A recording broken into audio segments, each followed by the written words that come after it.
Starting with the name of Allah most beneficent most merciful. Allah को उस पाक नाम से शुरू करता हूँ जो बड़ा मेहरबान नहायत रहम वाला है। Today's the topic of our lecture is related with the graphical presentation of data. In this lecture, we will discuss the different types of data, how we will manage these data, how we will present these data. So in previous lecture, we have already discussed in the definition of statistics. Statistics is the branch of science which deals in the collection, analysis, presentation, interpretation, all these things for the purpose of the decision making, for the purpose of the solve different problems. तो हम ये पहले detail में discuss कर चुके हैं। We have already discuss what is data. Unarrange form को हम डाटा कहते हैं, रॉ फैक्ट्स एंड फिगर्स को हम डाटा कहते हैं। डाटा हमेशा लो लेवल मैनेजमेंट के अंदर इस्तेमाल किया जाता है। लो लेवल मैनेजमेंट इसको इस्तेमाल करके कन्वर्ट करती है into information and this type of information is transfer to the corporate level for decision making. So when we're talking about the information is related with the arranged data. So decision making is related with the arranged data. So today's the topic of our lecture is graphical representation of data. इसके अंदर हम क्या चीज़ों को study करेंगे। First of all हमारा जो basic content है इट्स रिलेटेड विद इंट्रोडक्शन। हम इंट्रोडक्शन के अंदर देखेंगे ग्राफिकल प्रेजेंटेशन ऑफ डाटा कैसे किया जाता है, इसका पर्पस क्या है, what is different types of aim of present different type of data, types किस तरह का हो सकता है। We will discuss what is circle और pie diagram, bar diagram, comparative bar diagram, histogram, frequency polygon, cumulative frequency polygon या ogive, or at the end we will discuss the different type of conclusion on this. Okay, graphical presentation of data. The main thing in your paper, the main thing for every subject is presentation of data.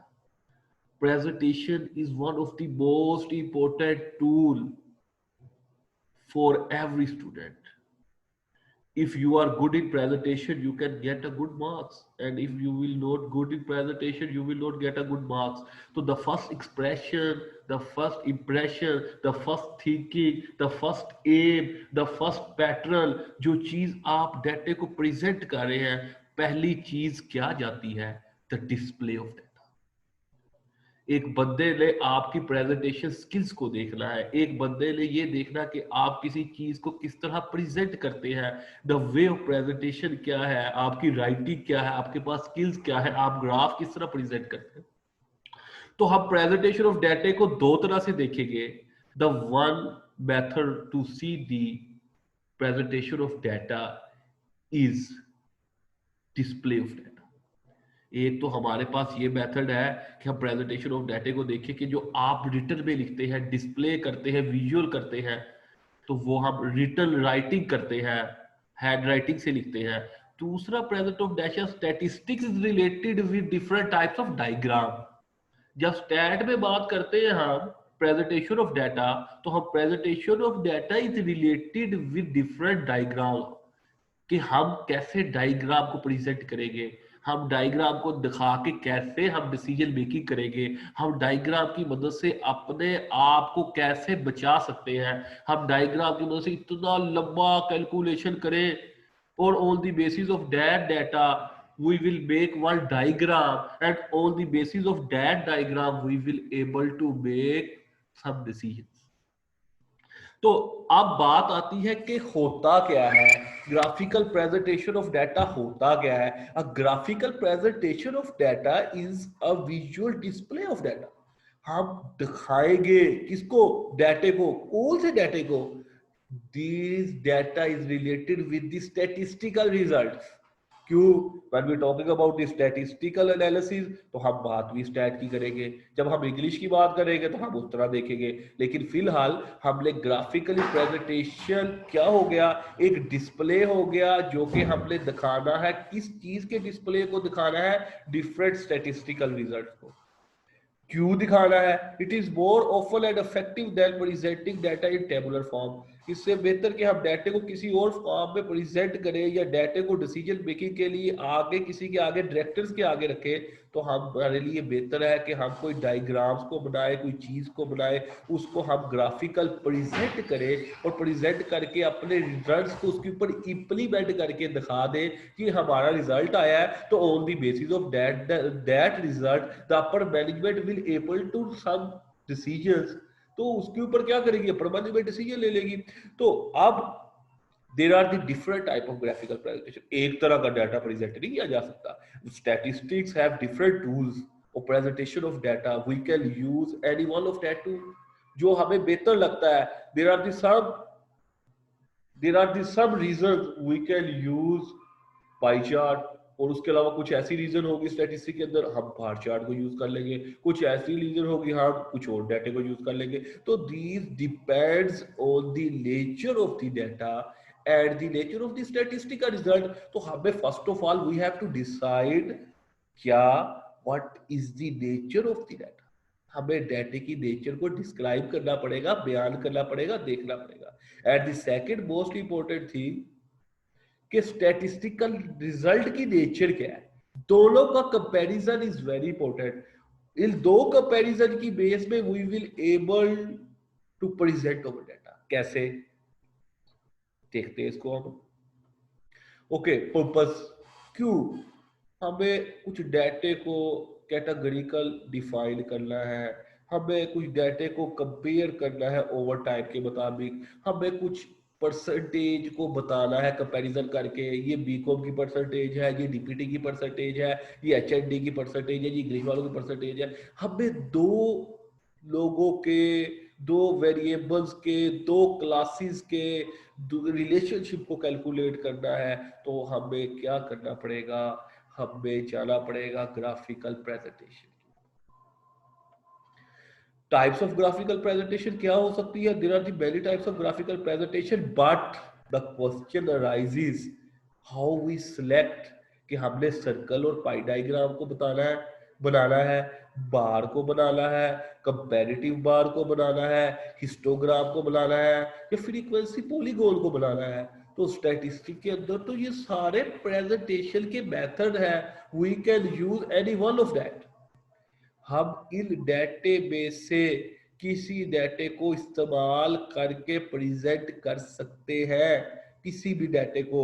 लेकिन मेरा question ये है, आपको कैसे पता लगेगा कि हमने किस डाटे को प्रेजेंट करना है, आपको कैसे पता लगेगा कि आपने किस डाटे को लेके चलना है।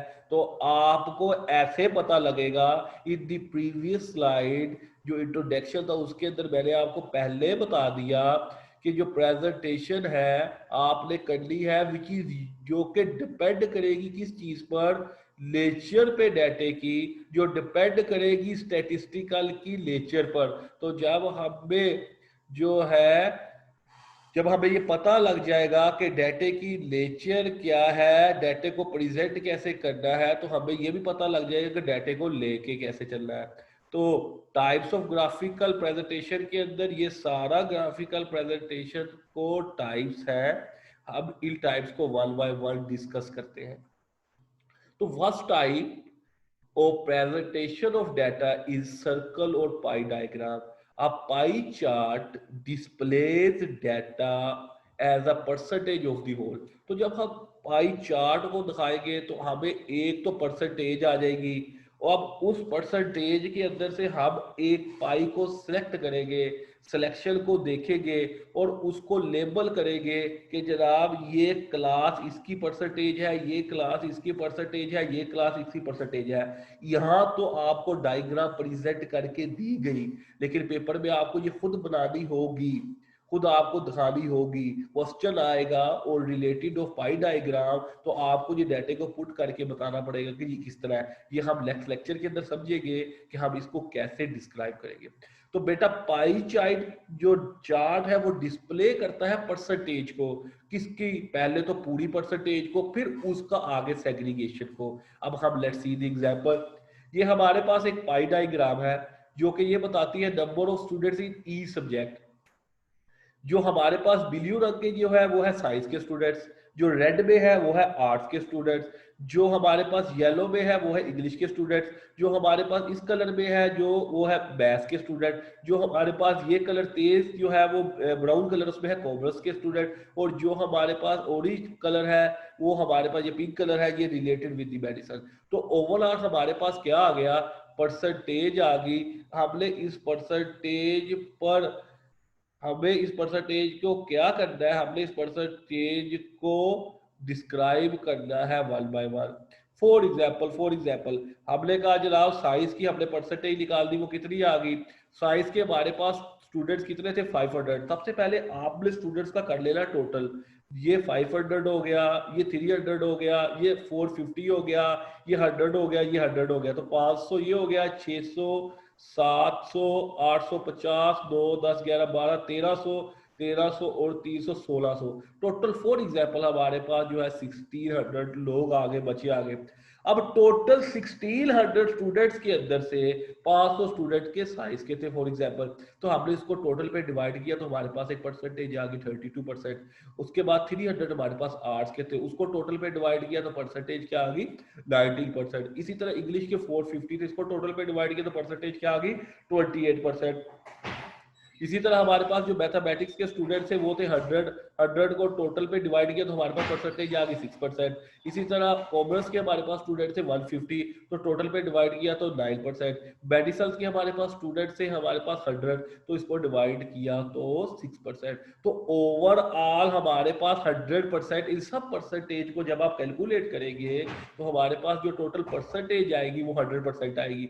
अब जी 100% को हमने डिवाइड कर दिया ओवरऑल के ऊपर। अब एक चीज को और देखें कि हमने देखा कि सबसे ज्यादा परसेंटेज कहाँ है, 32% इज दी मैक्सिमम परसेंटेज।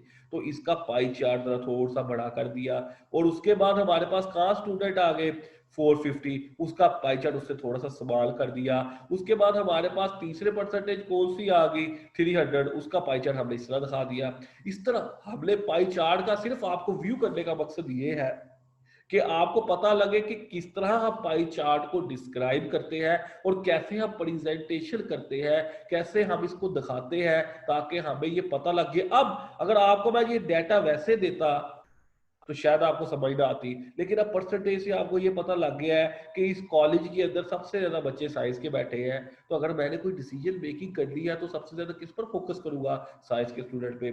और अगर मैंने एडमिशन की कंपेयर कर ली है तो सबसे ज्यादा कम बच्चे मेरे पास किसके बैठे, मेडिसिन और मैथ्स के, तो मुझे इसके ऊपर फोकस करना पड़ेगा, मुझे अपनी कंपेयर को बेटर करना पड़ेगा ताकि मेरे पास ये परसेंटेज इंक्रीज हो। 6% तो बहुत कम स्टूडेंट है मेरे पास ओवरऑल, ये भी बढ़ने चाहिए। इस तरह साइंस के और आर्ट्स के और इंग्लिश के बताया है तो ये भी मैंने इंक्रीज कर लिया। तो इसकी बेस के ऊपर, ये डायग्राम की बेस के ऊपर मैं इस काबिल हो गया कि मैं डिसीजन मेकिंग कर सकूं, चाहे वो अपर लेवल पे कर सकूं, चाहे वो लोअर लेवल पे कर सकूं, चाहे वो मार्केटिंग की स्ट्रेटेजी बना सकूं, चाहे वो फर्दर डिसीजन अगले साल के लिए कर सकूं कि मेरा कॉलेज कैसे बेटरमेंट की तरफ जा। दूसरे डायग्राम, अब इसके एडवांटेज क्या है, सबसे पहला एडवांटेज आपको जो पता लगता है वो ये होता है कि विजुअल आप अपीलिंग है। एक चीज अगर डायग्राम की फॉर्म के अंदर दी गई है तो आपको अपील करती है, अच्छा बड़ी अच्छी लुक आ रही है, हम इसको बड़े अच्छे तरीके से समझ सकते हैं। दूसरी बात, एक बड़े डाटे को बड़े शॉर्ट फॉर्म के ऊपर हमने समराइज कर दिया। तीसरी बात जो था, हमने simpler form types of graph के अंदर हमने सिंपलर फॉर्म के अंदर विजुअल दिखा के बता दी अपने अपर लेवल को कि भाई ये देखिए ये है लोग हैं, अब आप डिसीजन कर लें। और इससे हमें परसेंटेज अमाउंट भी आ गई बच्चों की कि किसी क्लास में 300 बैठे हैं, किसी में 100 बैठे हैं, किसी में 450 बैठे हैं, किसी में 200 बैठे हैं। एक तो हमें इस चीज का पता लग गया, दूसरा हमें किस चीज का पता लग गया, परसेंटेज का भी पता लग गया। तो ये इसके एडवांटेज थे कि पहली बात एडवांटेज क्या हुआ कि अपीलिंग था, एक अच्छी लुक थी, विजुअल बड़ा अच्छा आया, बड़ा अच्छा नजर आया डिसीजन मेकिंग के लिए। दूसरी एडवांटेज क्या हो गया, हमने बड़े डाटे को स्मॉल डाटे में कन्वर्ट करके विजुअल फॉर्म के अंदर दिखा दिया। वो हम 50-60 पेज देते डाटा कलेक्ट करके कि जनाब ये डाटा इतना है, ये पहला स्टूडेंट, ये 300 स्टूडेंट, ये है, इनके ये नाम है, ये फादर है, उन सबको हमने समराइज कर दिया।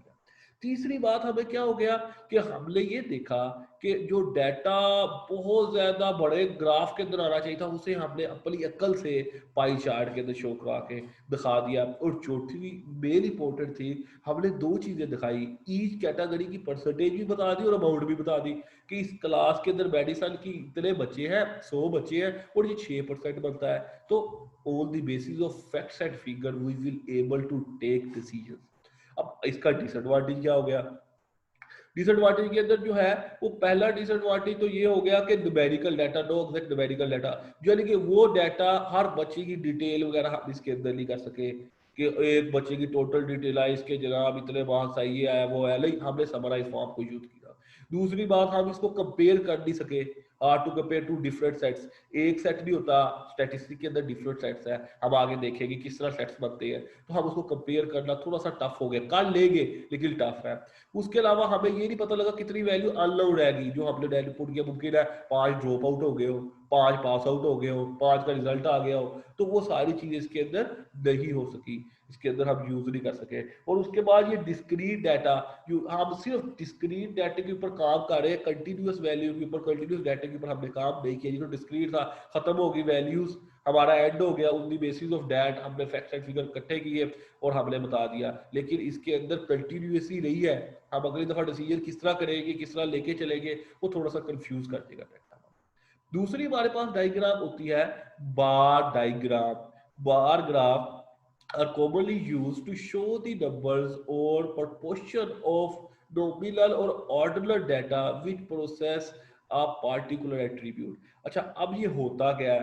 बार ग्राफ जब हम बात करते हैं तो हम बात करते हैं डिफरेंट टाइप्स ऑफ नंबर्स की। इसके अंदर नंबर को दिखाया जाता है बार बना के कि ये डाटा है हमारे पास, नॉमिनल और ऑर्डिनल डाटा ये पड़ा हुआ था, ऑन द बेसिस हमने ये एट्रीब्यूट्स बनाए और एट्रीब्यूट की बेसिस पर हमने डाटे को डिफाइन कर दिया। और ये बता क्या रहा होता है, ये डिपिक्ट क्या कर रहा होता है, डिस्क्राइब क्या कर रहा होता है, फ्रीक्वेंसी को। किसकी फ्रीक्वेंसी को? तमाम डाटा जो दिया गया बार के ऊपर वर्टिकली और हॉरिजॉन्टल एक्सेल के ऊपर बताया होता है कि ये डाटा किस चीज का है। जब हम आगे इसको डिस्कस करते हैं अभी तो हमें डिटेल में पता लग जाएगा। तो फिलहाल बार ग्राफ वो होता है जो कॉमनली यूज किया जा सकता है नंबर को दिखाने के लिए, और बेसिकली चाहे वो नॉमिनल डाटा हो चाहे वो ऑर्डिनल डाटा हो। लेकिन ये बता क्या रहा होता है, हर एट्रीब्यूट, हर चीज, हर एट्रीब्यूट से मुराद ये है कि हर चीज को डिस्क्राइब कर रहा होता है, हर चीज की फ्रीक्वेंसी को डिप्लिक्ट कर रहा होता है, बता रहा होता है कि ये फ्रीक्वेंसी इतनी है, ये इतना है। और हॉरिजॉन्टल साइड भी होती है इसकी, वर्टिकल भी साइड होती है। कैसे? ये देखें, अब हमें डाटा चाहिए था, बार डायग्राम चाहिए थी एमए साइकोलॉजी की, तो हमारे पास क्या आ गया, ये आ गया हमारे पास एक्स एक्सिस, इसके ऊपर क्या आ गया, परसेंटेजेस आ गए, और वाई एक्सिस के ऊपर वैल्यूज आ गई 0, 5, 10, 15, 20, 25, 30, 35। अब हमें देखना क्या है, पहला देखना है हमारे पास कितने बच्चों की जो है वो रिलेटेड विद दी क्या आ गया, डिवीजन है हमारे पास। कुछ किसी की फर्स्ट है, किसी की सेकंड है, किसी की थर्ड है, किसी कोई फेल है, कोई रिजल्ट अवेटेड है। तो जो सबसे पहला है उसकी percentage is not mention there, लेकिन उसकी 20% है, याद रखिएगा, क्योंकि 30 प्लस 30 60, 60 प्लस 15 75, 75 प्लस 5 कितना हो गया 80, और 80 में जब आप 20 जमा करेंगे फर्स्ट डिवीजन वालों का तो हमारे पास 100% आ जाएगा। इधर कलर के अंदर there some differentiate in colour, black colour से इसलिए वो क्लियरली फिगर आई। तो ये टोटल परसेंटेज कितनी होनी चाहिए 100, तो ये होगी 80 और 20 हमारे पास फर्स्ट डिवीजन। तो ये देखें फर्स्ट डिवीजन के कितने स्टूडेंट है हमारे पास, 20% स्टूडेंट है फर्स्ट डिवीजन जिन्होंने ली हमारी क्लास में से। अच्छा जी, 30% हमारे पास स्टूडेंट है जिनकी सेकंड डिवीजन आई, ये सेकंड डिवीजन का है, तो 30% कितने हो गए, सेकंड डिवीजन वाले। अच्छा, 30% स्टूडेंट है हमारे पास कितने वाले, थर्ड डिवीजन वाले, ये आगे थर्ड डिवीजन की डायग्राम बार चार्ट। और फोर्थ पे कौन से आते हैं, जो कि फेल हुए हैं, तो फेल कितने थे, 15%, ये देखिए 15% हमारे पास स्टूडेंट्स वो आगे जो कि फेल हो गए। और हमारे पास 5% स्टूडेंट्स वो हैं जो कि क्या कर रहे हैं, रिजल्ट अवेटेड है, जिनका भी रिजल्ट नहीं आया। तो ये 100% कंप्लीट हो गया। तो अगर मैं डाटे को इस तरह प्रेजेंट करके दिखाऊं आपको, और आपको को आप देखें जी एमए साइकोलॉजी का रिजल्ट कैसा आया, तो आप फौरन देख के ये बताएंगे हाँ फर्स्ट डिवीजन 20% ले ली है, सेकंड साल 30 ले लिया है, और थर्ड भी 30% ले लिया है। फोर्थ जो है जो फेल हुए वो ज्यादा परसेंटेज है सर, 15%, 100 में से 15%, तो बच्चे बहुत ज्यादा, 100 में से 15 कर लेंगे आप 15 बच्चे बहुत ज्यादा है, तो 5 का तो रिजल्ट ही नहीं आया। तो फर्स्ट डिवीजन 20% है, सेकंड और थर्ड वाले डिवीजन वाले ज्यादा है। तो on the basis of that diagram, bar diagram, you will able to take some decisions. आपको लगेगा नहीं, मुझे लगता है शायद स्टाफ के अंदर कोई मसला है, या बच्चे इस क्लास के अंदर बैरिड लो था, पता नहीं क्या मसला हो गया कि साइकोलॉजी का जो हमारा रिजल्ट आया वो इतनी अच्छी डिवीजन ली आई। अब अगला क्वेश्चन एग्जामिनेशन पे आ गया कि मसला क्या आ गया जनाब, 5% रिजल्ट वेटेड है, क्यों है? इनका कोई इशू था, फीस का इशू था, इनके रिजल्ट में इशू था, इन्होंने रिजल्ट में अपीयर नहीं हुए, क्या मसला आया कि रिजल्ट वेटेड में चला गया? तो दिस टाइप ऑफ डाटा जो हम यूज करेंगे बार डायग्राम के अंदर, वो इजी है टू टेक सम डिसीजंस। तो इसकी बेस के ऊपर आप खुद बैठ के समझ के डिसीजन ले सकते हैं। ये भी एडवांटेजेस अगर हम देखें तो वही है, विजुअली स्ट्रॉन्ग है, बार जो ग्राफ डायग्राम है वो डिस्क्रीट डाटा को करता है और सेपरेट कॉलम है। और तीसरी बात, डिफरेंट टाइप्स ऑफ वैल्यूज इसके अंदर कैलकुलेट की जा सकती है, और जो लार्ज नंबर ऑफ डाटा इसको हम इजीली दिखा सकते हैं। डिसएडवांटेज के अंदर हमें हमें इसको एक्सप्लेन करना पड़ेगा कैसे, ये खाली जो लिखे हुए है ये भी तो बताना पड़ेगा ना कि ये फर्स्ट डिवीजन वाले हैं, ये सेकंड वाले, थर्ड वाले, तो हमने इधर इसलिए इसको एक्सप्लेन कर दिया साइड के ऊपर। तो आपको ये भी दिखाना पड़ेगा हमने साइड में क्या चीज़ को एक्सप्लेन करना है, क्या चीज़ को लेके चलना है। और डिसएडवांटेज के अंदर हमें एडिशनल चीज़ें लिखनी पड़ेगी। और सबसे पहली बात, हमें डिस्क्राइब करना पड़ेगा एट्रीब्यूट को, बिहेवियर को। अगर आपने कोई चीज़ लिखा है इसके ऊपर तो आपको डिटेल में उसको डिस्क्राइब करना पड़ेगा कि जनाब ये चीज़ है क्या, ये किस चीज़ को डिस्क्राइब कर रही है, बार डायग्राम। और अगला हमारा आ गया, ये भी बार ग्राफ है लेकिन ये कंपैरेटिव है, कंपैरेटिव कंपैरिजन है। हम दो पैरेलल बार्स को बनाएंगे जो कि क्या बताएंगे, कंपैरिजन बताएंगे। वो कंपैरिजन कुछ भी हो सकती है, बर्थ रेट्स, एक्सपोर्ट्स, कॉस्ट, कोई भी चीज को जब हम कंपैरिजन करेंगे तो हम उसको कहेंगे comparative bar diagram, bar graph. या दो से ज्यादा चीजों को हम दिखाएंगे, पैरेलल दिखाएंगे ग्राफ को, तो उसको आप कहते हैं ये कंपैरेटिव है। इसका सबसे बड़ा एडवांटेज ये है, हम दो से ज्यादा सेट्स को भी, तीन चार चीजों को भी एक जगह पर बड़े अच्छे तरीके से डिफाइन कर सकते हैं। तो कंपैरेटिव बार ग्राफ क्या हो गया, वो बार ग्राफ जो कि कंपैरिजन के अंदर बताए, कॉस्ट को बताए, एक्सपोर्ट्स को बताए, बर्थ रेट को बताए, कैलकुलेशंस को बताए, तो वो सारी चीजों को हम कहते हैं ये कंपैरेटिव हमारे पास बार ग्राफ है। तो एडवांटेज इसके अंदर हम तीन या चार सेट या दो सेट या पांच सेट को इकट्ठा कंपैरिजन कर सकते हैं। अब ये देखें कितना अच्छा कंपैरिजन किया गया।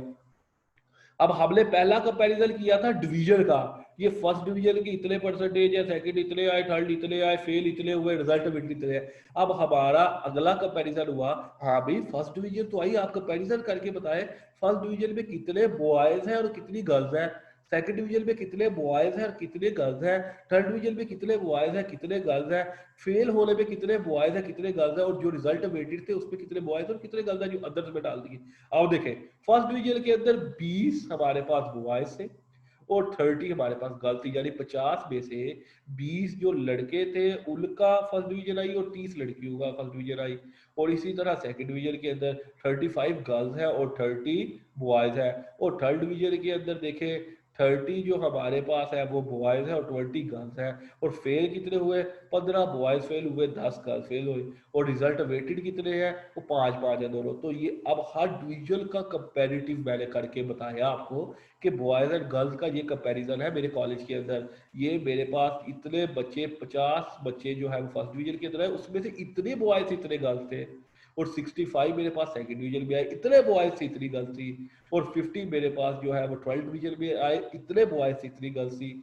और जो फोर्थ के अंदर मेरे पास फेल जो हुए वो इतने बॉयज से इतनी गर्ल्स थी। तो on the data of that we will able to describe या we will able to analyze कि क्या बॉयज के फर्स्ट डिवीजन कम है as compare to female, girls से कम है। और सेकंड डिवीजन जो है वो गर्ल्स की ज्यादा है, बॉयज की कम है। और थर्ड डिवीजन भी बॉयज की ज्यादा है। तो ओवरऑल रिजल्ट अगर कंपैरिजन कंपैरेटिव बार ग्राफ के अंदर देखें तो ओवरऑल रिजल्ट गर्ल्स का बहुत बेहतर है एज कंपेयर टू बॉयज। तो ये कंपैरिजन ये बता रहा है, क्योंकि 30 गर्ल्स ने जो था वो क्या लिया, फर्स्ट डिवीजन ली, और जो बॉयज थे वो कम थे। तो ये मुझे ये सारा कुछ एनालिसिस ये बता रहा है कि ये डाटा एनालिसिस ये सब है। तो आज का लेक्चर का टॉपिक ये था हमारा कि हम कैसे प्रेजेंट करेंगे। इसका पार्ट 1 मैंने आज प्रेजेंट कर दिया है। इंशाल्लाह in the next lecture we will discuss the second part of this lecture.